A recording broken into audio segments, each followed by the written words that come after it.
Assalamualaikum warahmatullahi wabarakatuh. Perkenalkan, nama saya Tizi Rohmawati dengan NIM 2354006, Program Studi Pendidikan Guru Madrasah Ibtidaiyah, Fakultas Agama Islam Universitas Islam Darul Ulum Lamongan.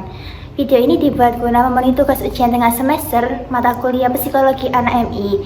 Di sini saya akan menjelaskan mengenai teori psikoseksual menurut Sigmund Freud. Langsung saja ke pembahasan. Freud mengatakan sesungguhnya manusia termotivasi untuk mencari sebuah kesenangan serta menenangkan ketegangan atau kecemasan dan dorongan-dorongan dasar teori psikoanalis yang biasa disebut dengan insting. Manusia memiliki 4 insting, yaitu pertama insting vital atau bisa disebut dengan lapar, haus, dan juga bernafas. Yang kedua adalah insting seksual atau bisa disebut dengan libido. Yang ketiga adalah insting agresi. Yang keempat adalah insting mati atau thanatos.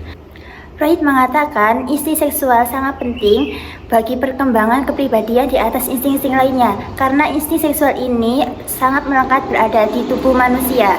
Menurutnya, insting seksual sudah ada sejak bayi dilahirkan sebelum puasannya bermanifestasi dalam bentuknya yang dewasa. Seperti pada umumnya, insting ini berada dalam bentuknya difus dan tidak terdiferensiasi.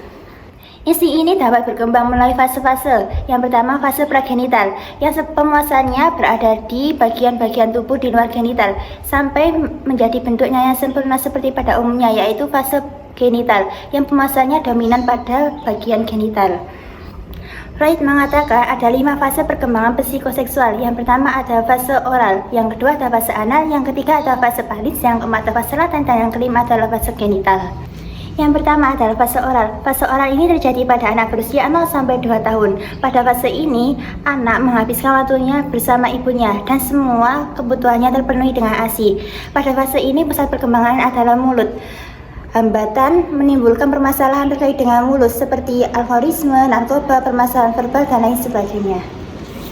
Yang kedua adalah fase anal. Fase anal terjadi pada anak berusia 2-3 tahun. Pada fase ini, anak sudah bisa merangkak hingga bisa berjalan, berlari-lari, serta bermain-main.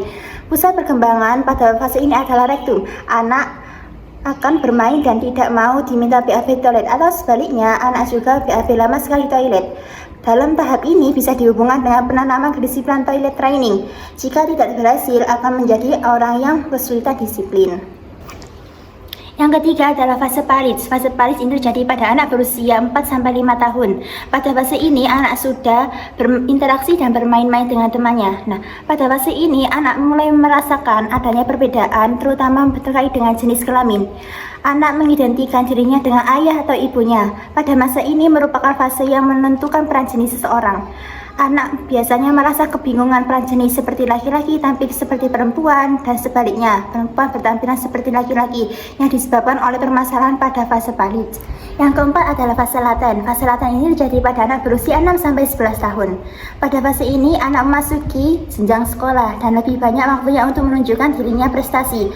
Dorongan yang sebelumnya menjadi laten dan tidak muncul.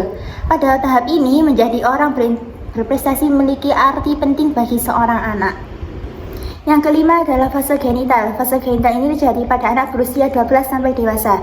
Pada masa ini, anak memasuki masa remaja. Biasanya mengalami perubahan fisik seperti pada anak laki-laki, yaitu tumbuh jagung pada leher, tumbuh rambut di ketiak, tumbuh kumis, suara membesar, pipi basah, dan lain sebagainya.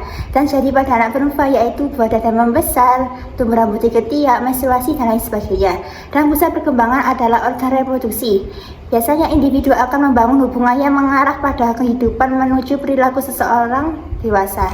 Biasanya pada fase ini juga anak mulai menyukai lawan jenis. Sekian yang dapat saya sampaikan, kurang lebihnya saya mohon maaf yang sebesar-besarnya. Saya akhiri, wassalamualaikum warahmatullahi wabarakatuh.